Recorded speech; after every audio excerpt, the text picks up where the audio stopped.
नमस्कार दोस्तों, स्वागत है आपके अपने चैनल स्टडी फॉर एजुकेशन में। आज के इस वीडियो में आपको मैं आधुनिक हिस्ट्री, आधुनिक भारत का पार्ट 3 करवाऊंगा, गांधी युग। तो वीडियो को लास्ट तक जरूर देखें और चैनल को सब्सक्राइब जरूर करें। 1915 में महात्मा गांधी अफ्रीका से वकालत करके लौटे थे। कहाँ से लौटे थे? अफ्रीका से लौटे थे। अफ्रीका में वो LLB करने गए थे। महात्मा गांधी अफ्रीका में 21 वर्ष रहे थे और वापस लौटते ही भारतीयों को महात्मा गांधी ने प्रथम विश्व युद्ध में हिस्सा लेने को कहा, जिस कारण इनको भर्ती करने वाला सर्जेंट कहा गया था। ठीक है, महात्मा गांधी है। महात्मा गांधी को ब्रिटिश सरकार ने केसरे हिंद की उपाधि दी थी और इन्होंने ये उपाधि असहयोग आंदोलन के बाद त्याग दी थी।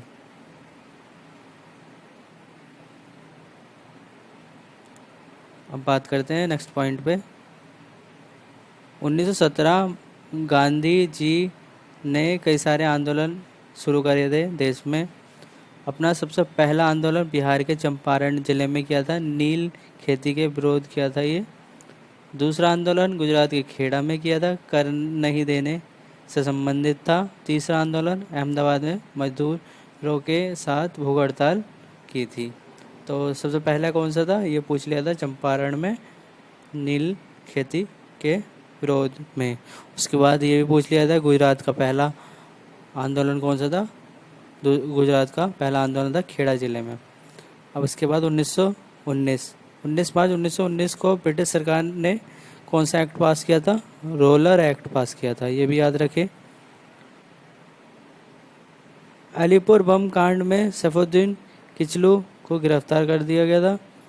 उसके बाद जनरल डायर ने गोलियां चलाई जिसमें 400 भारतीय मर गए। इस घटना को क्या कहते हैं? जलियांवाला बाग हत्याकांड कहा जाता है। ये था रोलर एक्ट के विरोध में।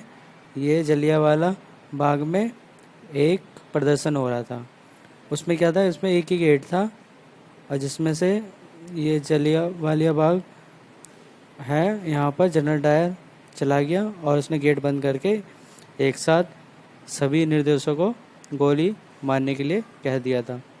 इस घटना के बाद रविन्द्रनाथ टैगोर ने सर की उपाधि त्याग दी। इस समय वायसराय कौन था? Lord Chelmsford. 19 अक्टूबर 1919 को एक कमीशन गठित हुई इस घटना की जांच के लिए, और जिसे क्या कहते हैं? हंटर कमीशन बोला जाता है। 1 अगस्त 1920 को महात्मा गांधी ने असहयोग आंदोलन चालू किया था। ये याद रखें कि ये तारीख पूछ लिया जाता है, 1 अगस्त 1920। लेकिन 5 फरवरी 1922 को गोरखपुर में चेरी चौरा हत्याकांड के कारण इसको त्याग दिया गया था। ये भी याद रखें कि कब ख़त्म हुआ था ये? 5 फरवरी, ठीक है, 1922 को चेरी चौरा हत्याकांड के कारण।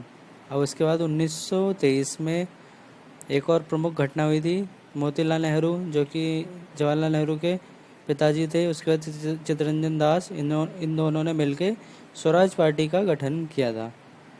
ठीक है, 1924 की बात करते हैं। कांग्रेस अधिवेशन कर्नाटक के बेलगांव में किया गया था। ठीक है, इसकी अध्यक्षता महात्मा गांधी ने की थी। एकमात्र ऐसा कांग्रेस का अधिवेशन था जिसकी अध्यक्षता महात्मा गांधी ने की थी। महात्मा गांधी पहली बार और अंतिम बार इसके अध्यक्ष बने थे। अब बात करते हैं 1926 की। अखिल भारतीय महिला संघ की स्थापना हुई थी। 1927 भारत का संविधान बनाने के लिए साइमन कमीशन की नियुक्ति की गई और इसे 3 फरवरी 1928 को भारत में प्रवेश किया गया। इसके विरोध में साइमन कमीशन वापस जाओ के नारे लगे थे। इस कमीशन के सभी सदस्य अंग्रेज थे, इसी कारण इसका विरोध हुआ था। कोई भारतीय नहीं था।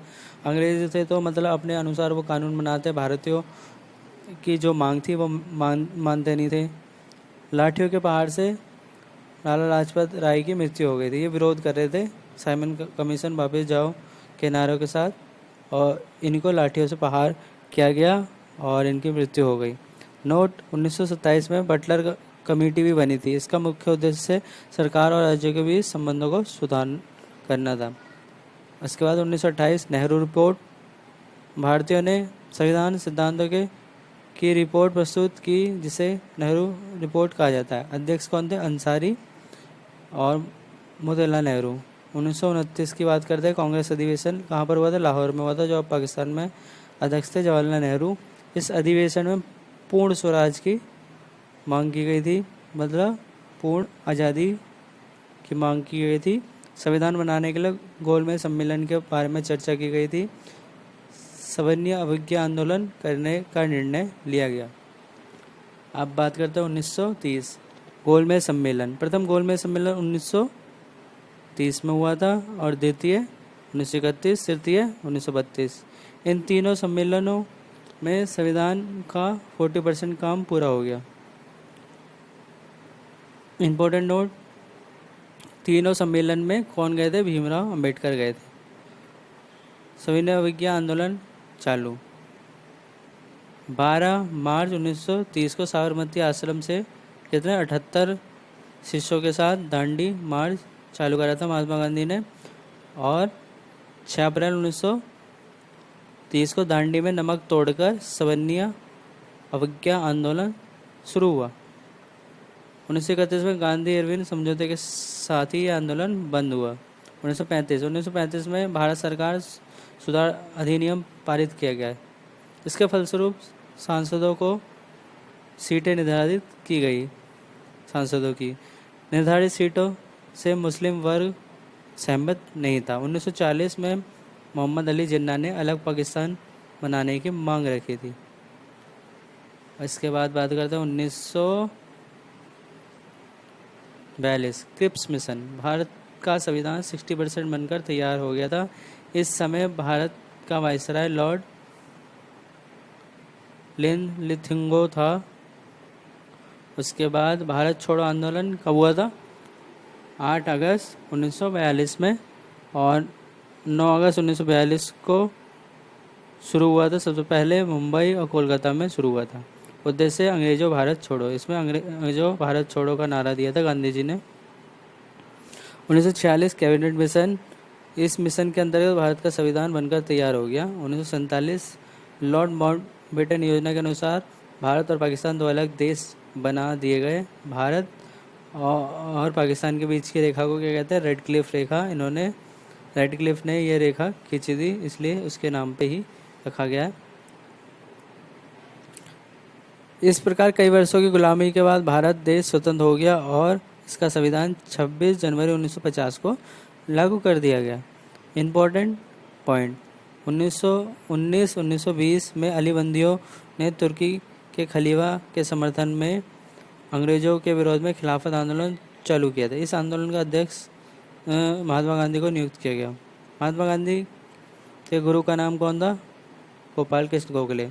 स्वतंत्र भारत के पहले भारतीय गवर्नर थे राजगोपालाचारी। विदेशी थे माउंटबेटन। फिनिक्स फर्म की स्थापना महात्मा गांधी ने की थी। और HSRA दिल्ली में चंद्रशेखर आज़ाद के नेतृत्व में 1928 में हुई थी। तो ये थे इम्पोर्टेंट और वेरी इंपॉर्टेंट पॉइंट। इसे सभी पॉइंट को आप याद कर ले।